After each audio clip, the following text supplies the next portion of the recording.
All right, exciting Sony news for the PSVR2. A patent was just approved this week, found by Let's Go Digital. It's a Dutch website that I ran over, right-clicked, and said, translate to English, please, so I could read through this article. It was a patent that came out in 2016. It was filed in 2016. It was approved just this week, November 24th, 2020. And it doesn't give all the information, but it kind of gives us a little bit of clues on what might be to come for the new PlayStation VR. I think everyone kind of feels that with the new power of the PlayStation 5, PSVR is bound to come out. There was also a patent that was earlier in the year for the single controller, instead of using the Move controllers, single hand type controller, similar to what you get with the other VR headsets that are out there, like the Vive or the Oculus. And with the PSVR2, or at least that's what everyone on the internet's starting to call it, the haptic feedback is added to the front of the headset. So you can see here on this little drawing, this is part of the what was submitted and shown by Let's Go Digital, but what was submitted as part of the patent was two different headsets. So you've got a VR headset and an augmented reality glasses. So this potentially has the ability to either split apart or be two separate devices, to where you could possibly have some augmented reality coming as well. But the haptic feedback, for me, seems to be the most interesting. Now, what that's going to be used for, no one knows. This is all speculative. This could also just be, yeah, we want to put haptic, and then it doesn't come out, and PSVR could just be better graphics. But think about if there's haptic feedback in a headset that you're wearing. So the current PS5 controllers have haptic feedback to give you the feel of certain things happening while you're playing the game. So if you're walking on glass, it feels like you're walking on glass. If you're walking on gravel, it feels like you're walking on gravel. With haptic feedback in a virtual reality sense, you could possibly have something tapping on you for raindrops falling on your head. Raindrops keep falling on your head and you're feeling it. Or if you're getting shot, so say you're in a first-person shooter, you get shot, your head feels a little tap, although that might be a little scary, getting shot in the head in virtual reality. I know horror games could potentially use it to where something could feel like it's maybe crawling on you. So maybe you have some kind of spider or bug or some kind of goo or liquid dripping down on you, and the haptic could make it feel like something is happening. Now, I know for me, I've always wanted to have some kind of haptic feedback gloves. So if they potentially related that to the headset and these new controllers, you might have a pretty immersive horror experience. Now, this current patent for this next rendition shows a very light headset, so much lighter than previous. You can see too, it's also pared down quite a bit in size comparatively, especially with these glasses. If you're just using AR, to where it's maybe augmenting some things around you, it's much lighter than what we are currently used to with the PSVR 1.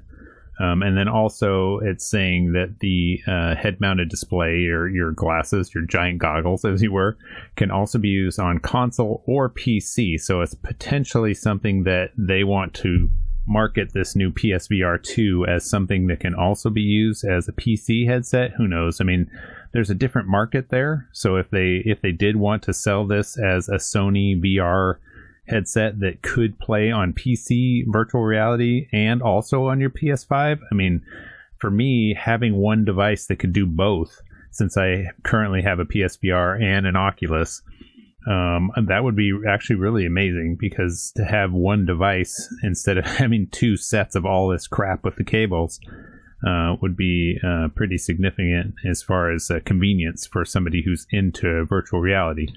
And with this new headset, they are talking too about pressure sensors and motion sensors that are going to be used with the camera to make it a little bit better at tracking you. I know with PSVR 1, the tracking is a little rough at times during certain games, so this one hopefully will improve that as well, and maybe potentially be used with something, because it has all these sensors, that you could use different types of cameras, not just the PlayStation camera, if it's going to be a PC based compatibility thing. So we'll see.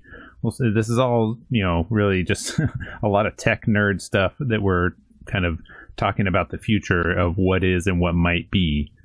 But the haptic feedback for me seems to be the big changing point. Now, if you do have a PlayStation 5 or you are thinking about getting a PlayStation 5 and you want to experience PSVR, you're going to have to get the PSVR1 camera adapter. I'll link a description to this website here that gives you some more information on that, but you have to apply for it. It's a free adapter. You can't use the PS5 camera for some reason. Only the old PS4 cameras can be used for the PSVR.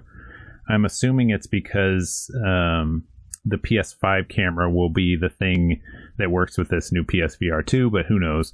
So if you want to get that camera sensor, you have to apply for it. It basically, not sensor, but adapter.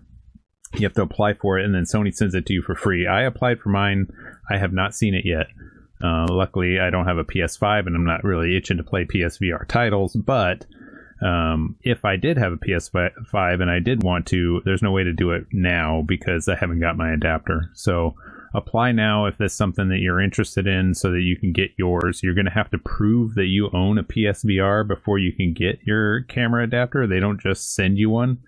You have to prove that you actually have one now for them to send you the adapter. So it's kind of a pain in the butt. But once you do it, it's free and they'll send it to you. I'm still waiting for mine though. But let me know what you think in the comments below about this new VR headset and potential AR glasses for augmented reality, and what you think maybe is coming, or if this is all just a bunch of smoke that we should just let clear and we'll let Sony announce something sometime in the future and not worry about all this fun kind of speculative type stuff. Is that a word? Speculative? I don't know. If you like this video and you are into VR, let me know in the comments below and hit like on this video, and I'll see you in the next one. Thanks for watching.